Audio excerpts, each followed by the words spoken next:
Hey everybody, before we hop into the deck profile really quick, I did want to mention that for whatever reason, the audio for all of the matches got corrupted somehow. And it started echoing and it became completely unusable. So for the rest of the video, there is a dub or an overdub, whatever it's called. An over voice, I guess. I talk over the videos, okay? I explain the matches, it's fine. Hopefully you get some better audio quality out of it as a whole. But just wanted to quickly apologize for that in advance before hopping into deck profile. With that being said, let's hop into it. This deck is super spicy. I haven't played Goblin since I want to say the original Zendikar, which was like 2012, 2013. And like Goblins, I mean, they've been here and there. There've been some good Goblin cards coming out, but they haven't been as spicy as the D&D set. So like, trust me, like the name of the game is we're gonna go in, we're gonna hit hard, we're gonna hit fast, and we're gonna try to defeat our opponents before they're able to set up. So this is the Fireblade Charger. It's 1 red mana, it's a 1/1, and if we equip it, it has haste. We have other ways of giving the monsters in this deck haste, which we will see in just a moment. So that part of the text is kind of irrelevant. But the important thing is that when Fireblade Charger dies, it deals damage to any target equal to its power. We do have ways to be able to increase our Goblin's power, so make this kind of deadly. It could be a finisher. In the games that we're playing, that didn't really come up, but the possibility is there. There is a chance that this guy can get up to 5 or 6 damage. And so if he does end up dying, that's 5 or 6 damage that you can hit your opponent in the face with directly, or you can use that to get rid of a threat. It's a great card overall. Goblin Arsonist is just a... This card came out super long ago, and I'm glad that he's still in the game. He's pretty resourceful, considering that he's like a 1/1.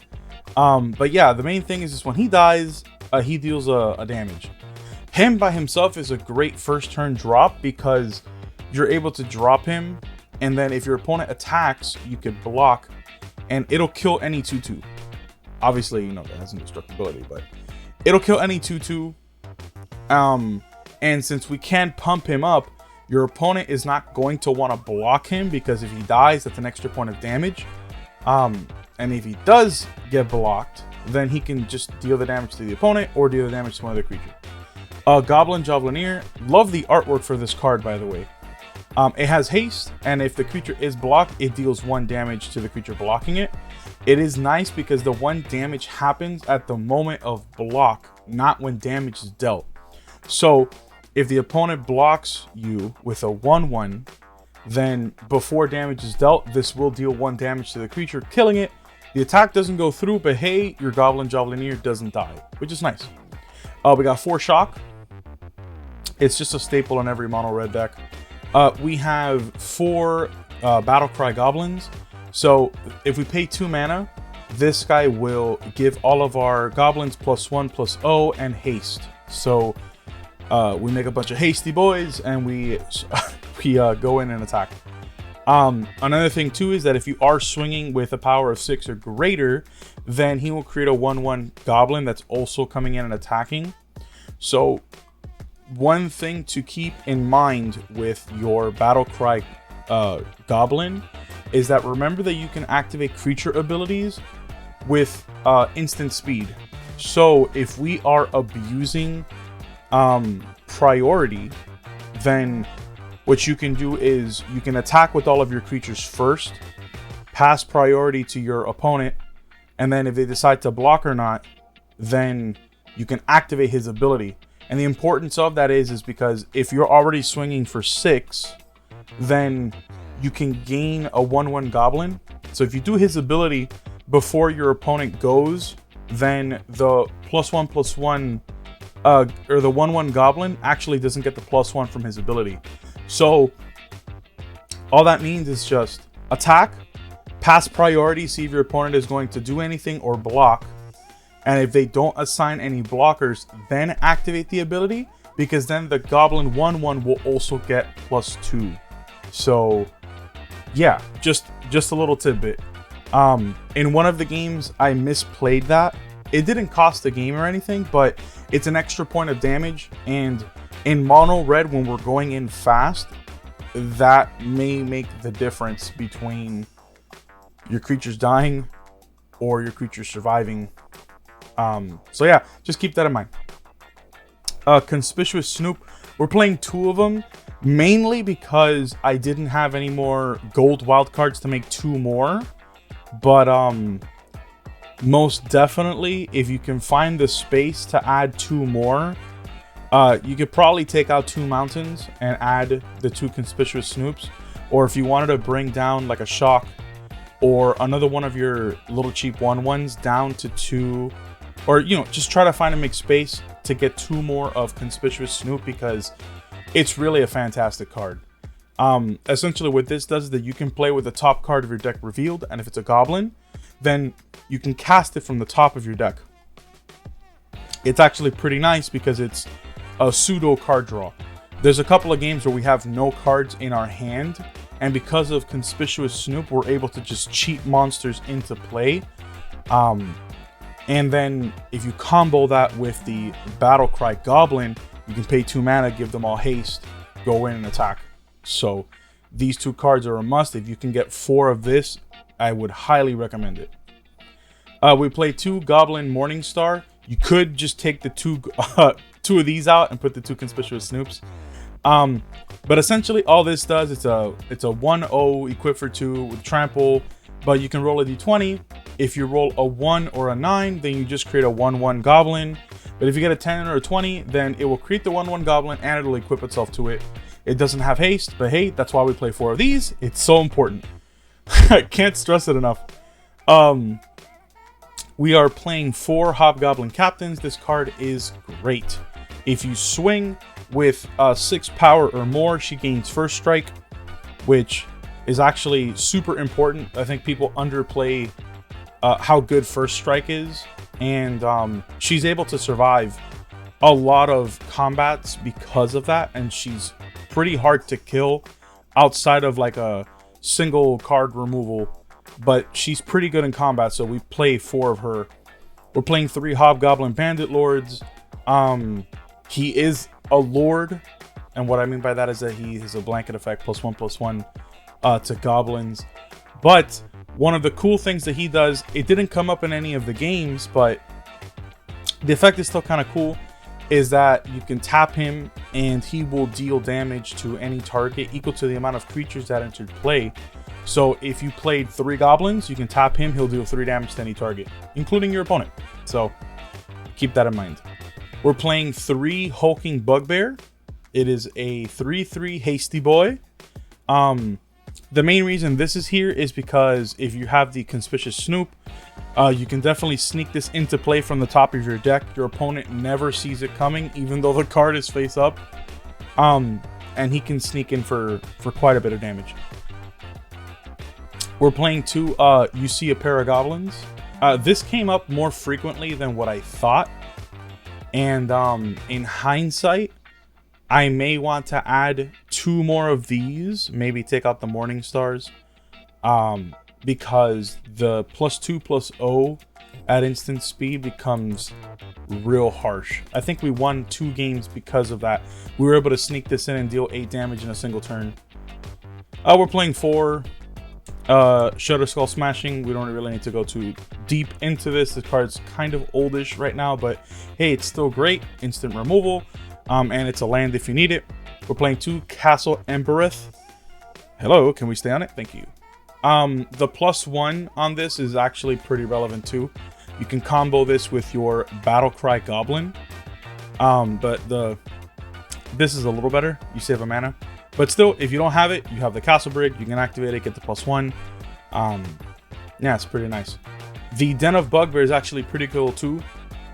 You could pay 4 mana and create a 3/2. It becomes a 3/2 Goblin that whenever it attacks, it also creates a 1/1 that comes into play tapped and attacking. So it's just ways of creating more little goblins and then We have ways with a Battlecry Goblin to pump them up, and with the Castle Amber Brig. And that's the name of the game. Just swarm the field with as many goblins as we can, and swing hard, swing fast. Mono red, let's hop into the video. Let's do it.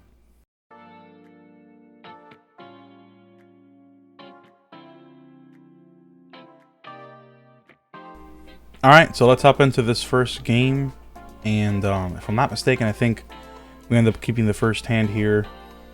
We drop a mountain and play the Fireblade Charger and wait for him to respond. He ends up playing, I think, a mountain and plays an Akoma Hound.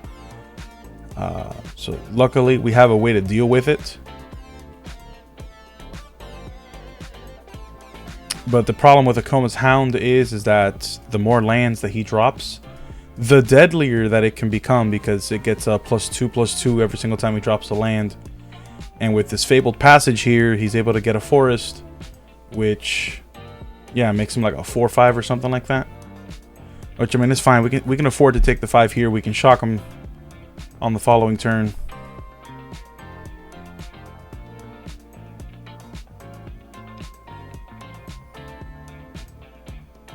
If I'm not mistaken, we end up paying the 3. Yeah, so we end up paying the 3.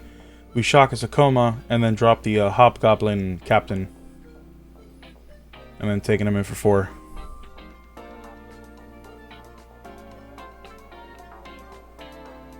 Yeah, I think in this game we just end up outvaluing him.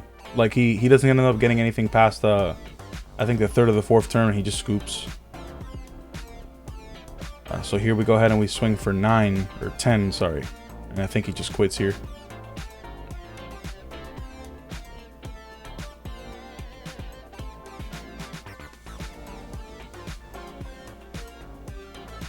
Yeah, we're too fast for him.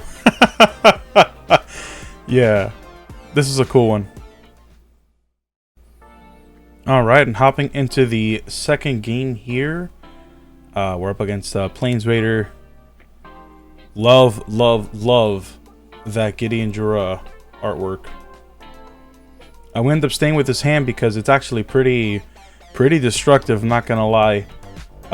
We have a lot of like forward momentum with the double Goblin Javelineer and the double shocks. So we definitely have ways to remove any threats that he's playing. But if I'm not mistaken, this guy's playing mono green. Which we can essentially beat him early game, but the later into the game it becomes, the harder it becomes for us to win, just because he can play big creatures and we can't really do anything to stop it. So we gotta kill his creatures as soon as they land, and luckily we have the tools at our disposal to be able to do that. And it looks like we go ahead and drop this like Shatter Skull and we pay the 3 life. Because the name of the game at this point is to outvalue him. So we drop the Goblin Javelineer. If I'm not mistaken, I think we dropped the second one also, and then we try to shock that Elysium Caratide.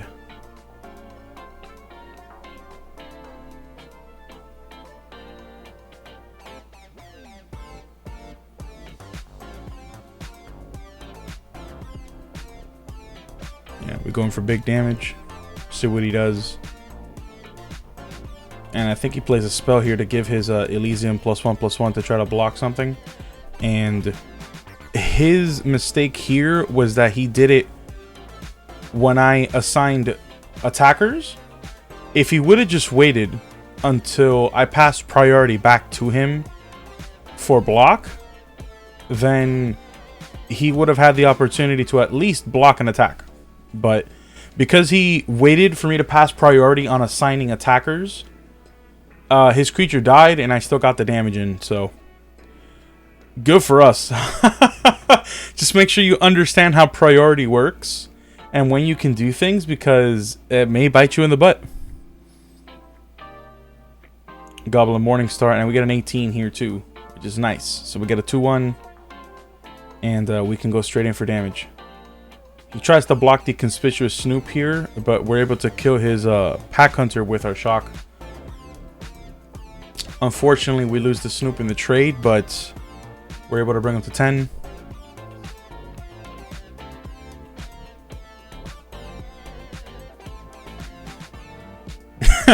I'm like rewatching this now, and if I'm not mistaken, in the video I was talking about how lucky this man gets because of the pack hunter. He got 2 of them, and later on I believe he gets a 3rd one, which I'm like, man, what are the chances? But we ended up getting 3 goblin Jawbliners too, so who am I to complain, right? I think here's where he goes ahead and he drops his 3rd pack hunter. And he just makes the other one huge. And this is what I was talking about, like the problem that green has against red, where we really get him the early game, but we really need to be keeping up that momentum, because as soon as he starts getting these big creatures, it becomes really hard for us to be able to deal with it. But luckily, since we're able to just swarm and have more creatures than him, we can out damage him in this case. And he keeps attacking with both of his creatures instead of keeping them untapped to block. And I think that's what ends up being his undoing. Because since he's swinging, he's only blocking with 1 creature, and he's letting me do all this extra damage to him.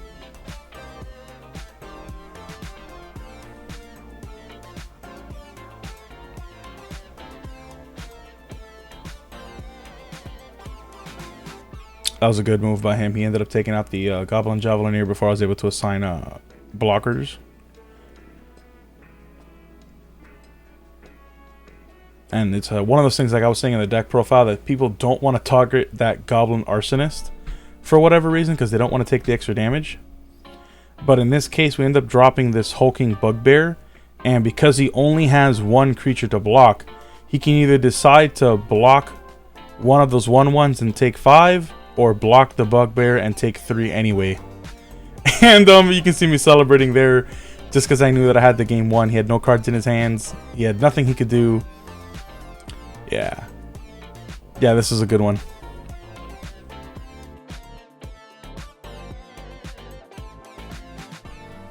Okay, and then here we're hopping into game 3, and we're up against Maziel. So good luck, sir. And if I'm not mistaken, we end up keeping this hand because we do have the double Goblin Arsonist and the Shock. And at first, I was a little worried going up against this guy because he ends up playing black-white, which are actually like 2 colors that mono red does really poor against, because black has a lot of early removal and like cheap removal with like Blood Chief, Thirst, with a Murder, with Doomblade, with things of the sort. And white has a lot of cheap like arrest style spells like Pacifism, the Casket, which is still in because not Eldrazi, Eldraine is still a thing, but I digress.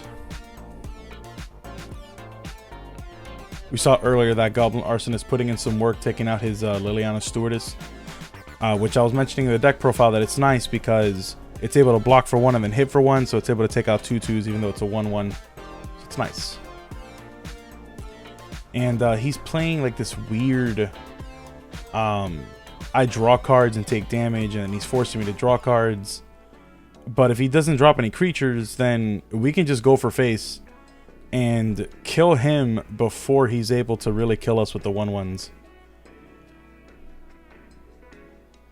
And I think here we're deciding what does more damage, if dropping the Hulk Bear and then attacking, or if playing the You See a Pair of Goblins. And You See a Pair of Goblins, I think that's like an extra 2 damage, so we decided to go with that. And we bring them down to like 7 or 6. Yeah, 6. And so we decide to hold on to the Shock just in case if he drops a creature, we're able to deal with it. Or at least try to get in some cheap damage in the following turn and shock him for 2. But he ends up dropping this like Forsaken Monument, which it heals him whenever he plays like an artifact. Or I should say a colorless spell, but too little too late. He wasn't drawing anything good, and we ended up taking the victory on this one.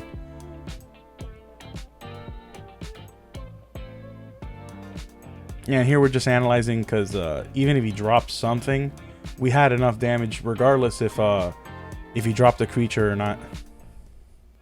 All right, hopping into game 4, and we're up against Sparks God, which I ended up actually getting pretty scared because I made a quick joke that I've never seen like someone use the Teferi avatar and not play white-blue control. But yeah, so we'll see what he has. We drop the den pretty early on, and we get the Goblin Arsonist. And I think it's kind of smart that we drop the dens first because they come into tapped. They come in tapped if we have 2 or more lands. So get them out as quickly as possible. Get that Conspicuous Snoop, and we can already see like the value that that Conspicuous Snoop gives us. So we see him drop that sword on his turn, and we realize that he's playing Knights. At this point, we don't know if he's playing like Boros Knights or if he's just playing like yellow Weenie Knights, but we end up taking care of that Venerable Knight pretty easy with a shock. And it's smart on us that we did it this way because essentially when that knight dies, it gives a +1/+1 to another target knight. So it being the only one in play made it so that it just fizzles out and he gets no value for that card. He ends up killing our Goblin Arsonist here, but I mean, it's okay. I think that Conspicuous Snoop would have been a much more reasonable target to hit, or at least that Battlecry Goblin. Because of that, we're able to hit for a ton of damage. Like, we're just able to go in. Honestly, I feel like he just removed the wrong card.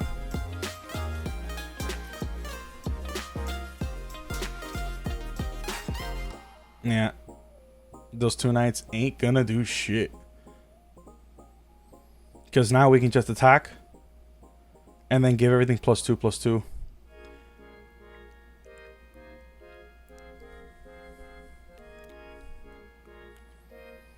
On a technicality standard, if we didn't rush this turn and dropped the Shutter Skull Smashing, we could have paid 3 life so that it comes in untapped. And then we would have had enough mana to be able to do the Battlecry Goblin for a +1 on everything.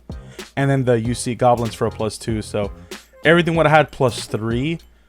Either way, it wasn't necessary. We had enough damage to be able to take them out. But still, an extra 2 damage per creature. But yeah. Hi everybody. Thank you so much for making it through all the way to the end of the video. To celebrate the release of Adventures into the Forgotten Realms, we're actually going to be giving away a pre-release code that will unlock 6 codes for you in Magic Arena. If you liked the video, please like and leave a comment down below with what's your favorite card from Adventures into the Forgotten Realms. Once again, my name is Gio, and enjoy the rest of your day. Bye bye!